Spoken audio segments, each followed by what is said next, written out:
Oh, hi, friends. Believe it or not, under a century of scratches, old finish, some rot, and probably some questionable decisions here and there, there's a beautiful oak washstand waiting to come back to life here. I've wanted to restore a antique washstand for a really long time, but just never really had the time or the gumption to go after it. But I saw this one come up and knew that it needed to be rescued. The idea of this historical piece of furniture going to a landfill just made me cringe. So I picked up this antique oak washstand while it was looking pretty rough. But if you work with old furniture, you know oak like this is really full of potential. So let's just bring it back to life. As you know, if you followed me for any amount of time, the first step is to always test for lead.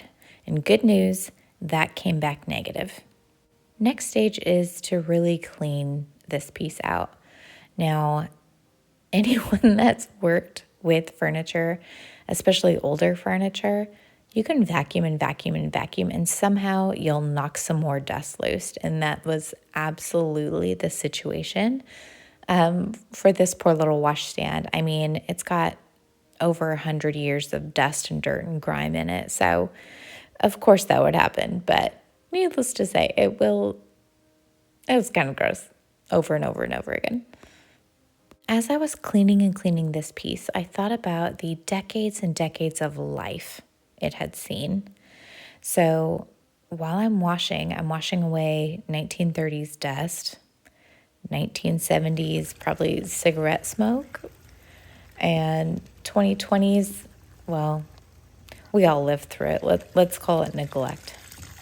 And so saving this piece wasn't about just making it pretty. It was about leaving a stamp on a furniture piece that deserved respect. While pulling all the drawers out, I found this little ticket. Does anyone know what it's for? When I looked online, it looks like it could be an old manufacturer ticket from the early 1900s or even late 1800s. But if anybody has any tips or knows what it is, I would really appreciate you sharing down in the comments.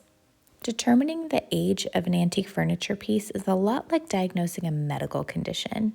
You have to take a look at all the different signs and symptoms and then come to a conclusion. Most of the screws on this piece are not Phillips head screws. Phillips head screws started being used in 1930 to 35-ish.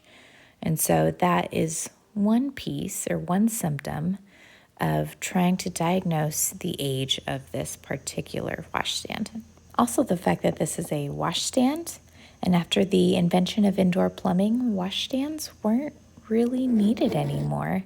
So they were almost completely obsolete by the 1930s. This particular piece has a fair amount of rot and water damage to it. Some is to be expected. I mean, it is a washstand, which its entire purpose was to hold usually a pitcher of water so people could come in and clean themselves up after a long day before crawling into bed. And sometimes it would even hold a chamber pot. So a certain amount of damage is to be expected, but it sounds like the family that previously owned the washstand put it away, and it was exposed to a lot of moisture over the last several decades. Now, that's not to say that this washstand wasn't loved over its lifetime. I saw remnants of at least some white paint as well as green paint, neither of which were lead-based, and so it had to have been after 1978. So, I mean, it had been cared for. It just needed some love now. I use a decent amount of toxic chemicals on this washstand, including paint thinner, acetone, chemical stripper, the works, to try to get the shellac as well as the years and years of paint and use out of all this deep oak grain. Acetone was really the MVP on most of this washstand, But the top, I do not know what they used on this. Plan A was to proceed like I had with the rest of the body of the washstand, which was to reactivate the shellac with acetone. And I have found a quick way to do this is to just soak a paper towel with the acetone and let it stay moist, and then you can essentially just rub it off. That did not work. The acetone quite literally did nothing except expose myself to chemicals. Plan B was the carbide scraper. Now, this is a relatively new tool to me. I've used it really only the past year, and it's always been successful. So I don't know if it was me, maybe I need to sharpen my blade, but even the carbide scraper took some of it off, but it was still just kind of a nightmare. So had to go in with the chemical stripper and some saran wrap. I do not know why I fight chemical strippers so much. I just need to start with this every single time and save myself so much time and energy. But it really does, or it can, make a mess. But it's also really rewarding and satisfying to scrape it off.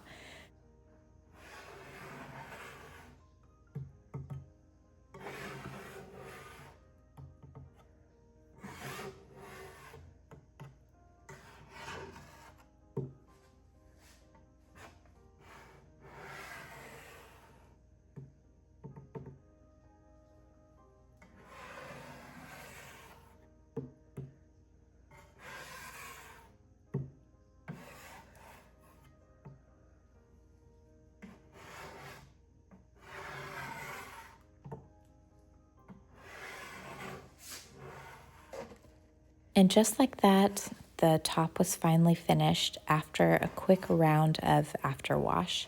If you don't have the afterwash by Clean Stripe, it is really helpful, but you can also just use basic odorless mineral spirits, and it'll essentially do the exact same thing.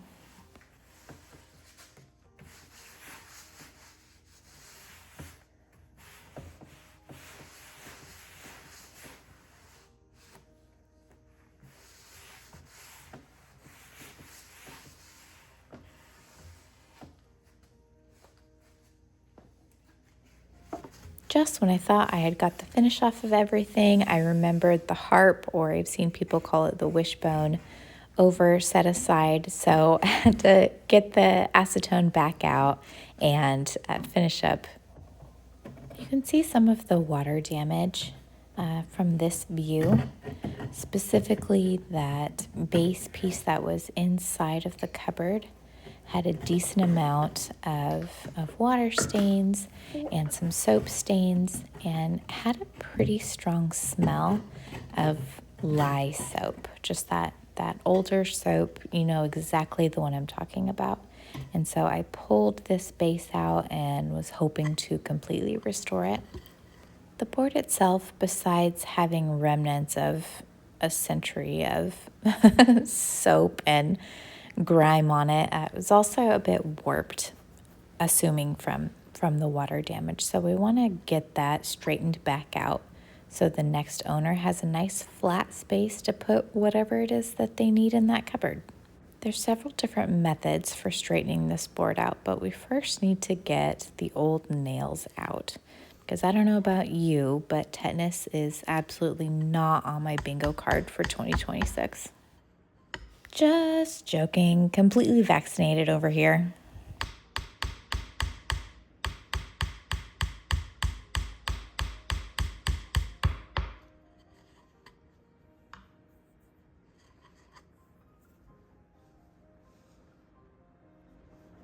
After the old lockjaw was off the table, I completely soaked the board with just tap water, trying to get it to be more malleable, and so I could try to get it squared away again.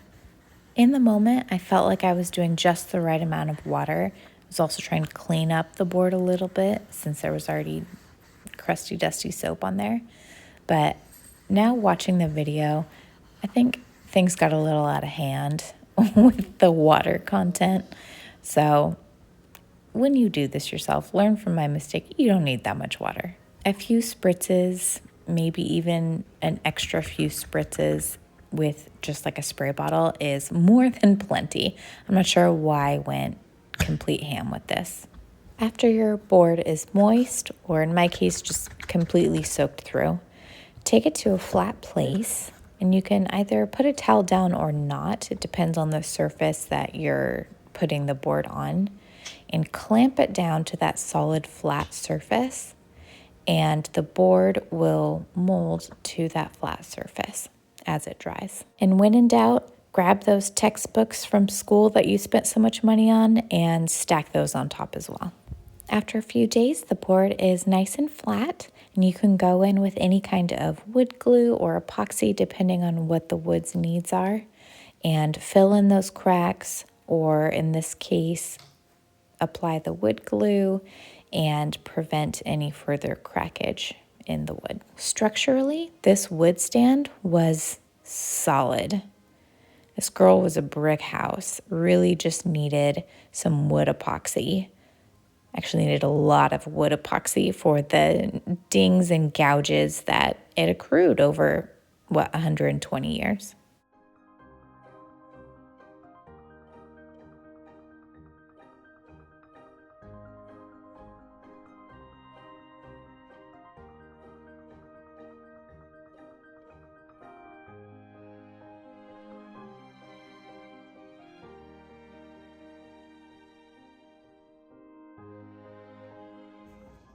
The easiest part of this project may have been to reactivate the shellac using acetone on these drawers.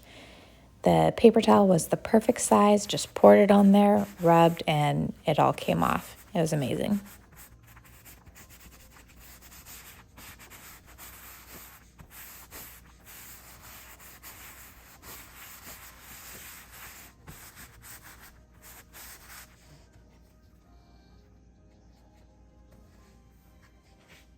Left drawer is prior to the acetone, and right drawer is after the acetone with the paint can opener on it.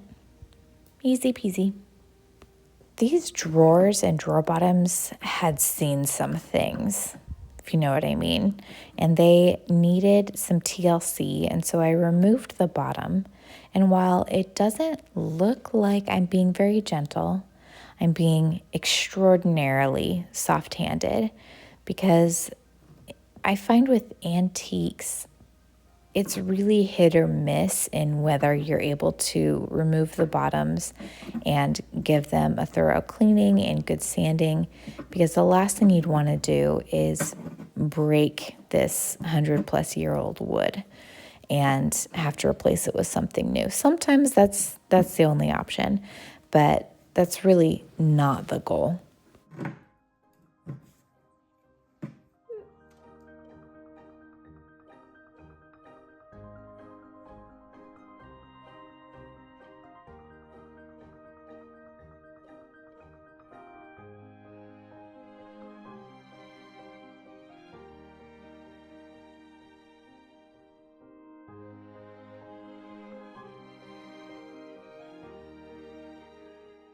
I love when you get that first big sand under your belt and you just get a glimpse of how amazing and stunning the full restoration is going to be. And these are just drawer bottoms, but look how pretty that wood is underneath.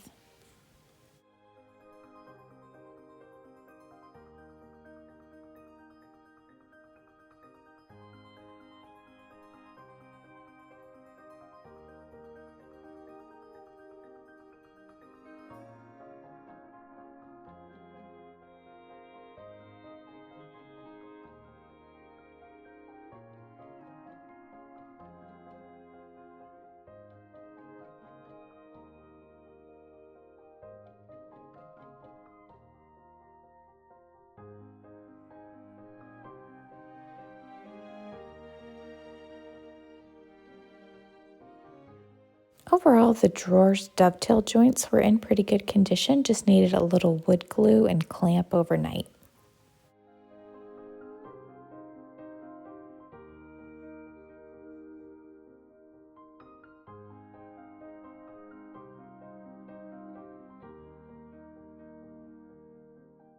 Sanding and I have a very delicate hot and cold relationship. I'm only ever super into it to see what that wood's gonna look like underneath, or just absolutely hate it. And with this piece, I was excited to sand because I knew the beautiful, young looking wood that was gonna be underneath.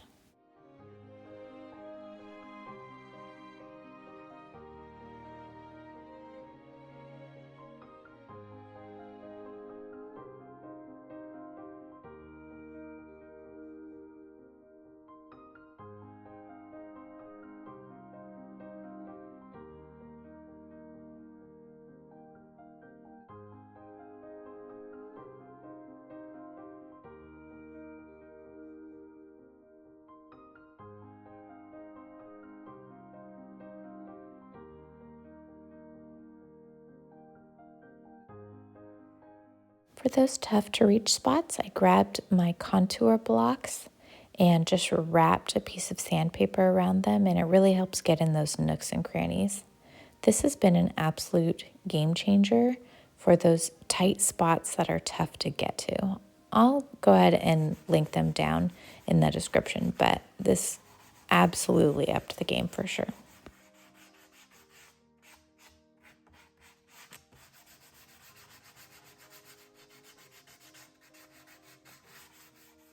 There's not always a lot in furniture restoration or furniture flipping that you can be sloppy about, but wood conditioner is 100% one of those things.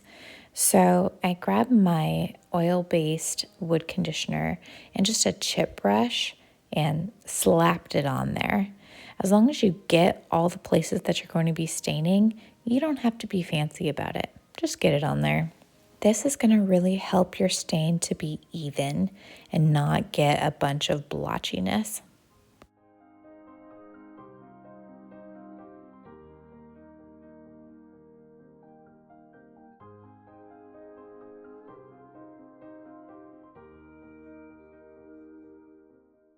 In the Pacific Northwest of the United States, we don't see a lot of sun this time of year. It's lots and lots of rain. And so when the sun peeked its little head out, I hurried and tried to stain this piece. And as I was staining, I thought about all of the historical events that this piece was around for. Past owners could have leaned on this washstand when they found out about the sinking of the Titanic, or that someone they loved wasn't going to come home from World War I. Maybe they cried into the water basin that was sitting on top of the washstand when women got the right to vote and the 19th Amendment was passed. Or even hung a blanket on the harp, crawled into bed, and slept easier that night knowing the Berlin Wall had fallen. It's easy only to think about the terrible, horrible things that are going on in the world right now.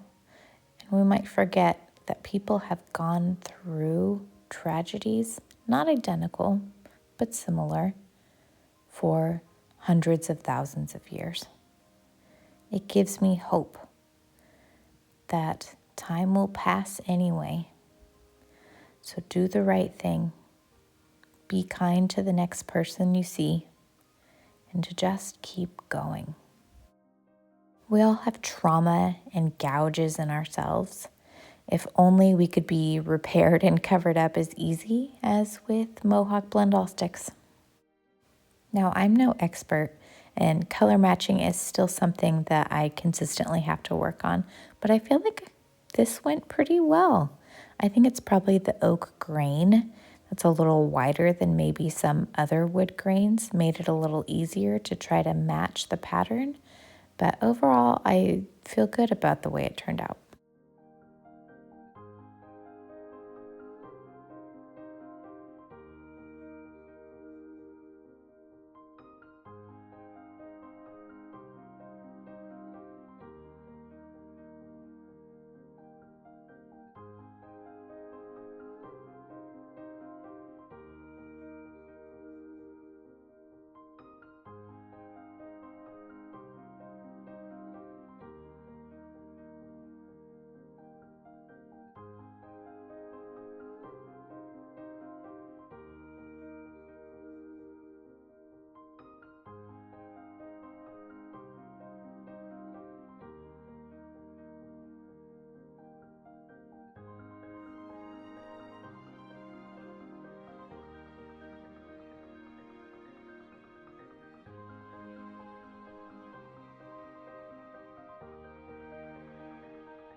I applied just a few splashes of toner to just even everything up and then seal it in shellac.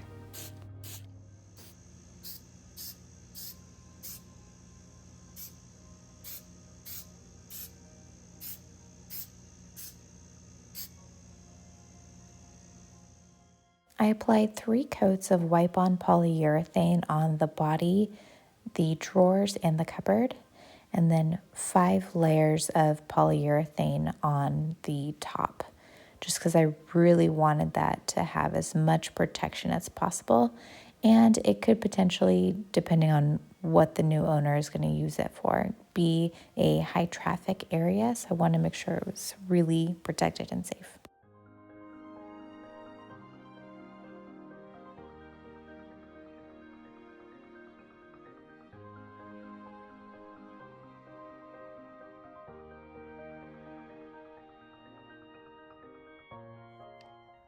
I searched and searched for 6 original washstand handles or poles and could not find that quantity. Maybe 2 here or 2 there, but then they didn't match. So I did end up purchasing 6 poles that would have looked similar to the original ones. However, the screws it came with, while they were customizable, still just weren't quite the right fit for these particular drawers. So I got them as close to the size that I needed by breaking off the customizable piece, but then also pulled out an old trick from my back pocket that I did years and years ago on a mid-century modern dresser. That similar thing where the screws just didn't quite fit. And I pulled out the belt sander, which honestly, after all these years, still just really intimidates me. But I pulled out the belt sander and just sanded down those screws and got them to a depth that I needed to be able to use the handles that I had purchased. This can cause sparks, so please, please, please wear your PPE, your personal protective equipment, specifically glasses, and keep your eyes safe.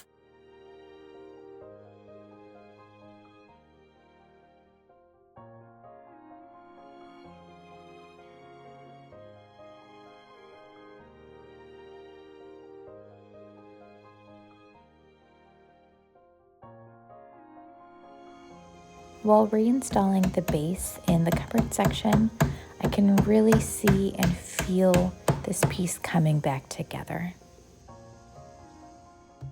Waxing the inside and the outside of the drawers is another one of those things that just doesn't take a lot of thought.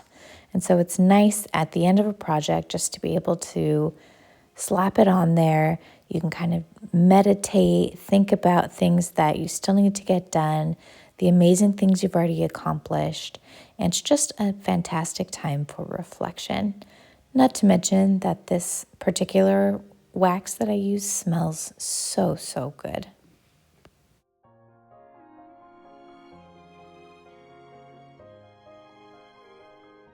Okay, this is the part of the video where I remind you that this is where we started.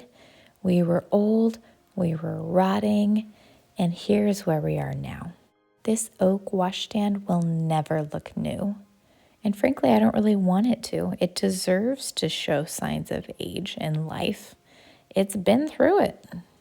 My goal was to rescue it from a landfill and preserve it for the next 100 years. And I think we've accomplished that. If you enjoy watching old furniture get a second life, stick around. There's always another piece waiting in the corner of the workshop. Please put any questions or comments down in the comments section. And if you liked what you saw, consider giving it a thumbs up and subscribing. Try to put out new videos every single week. See you next time.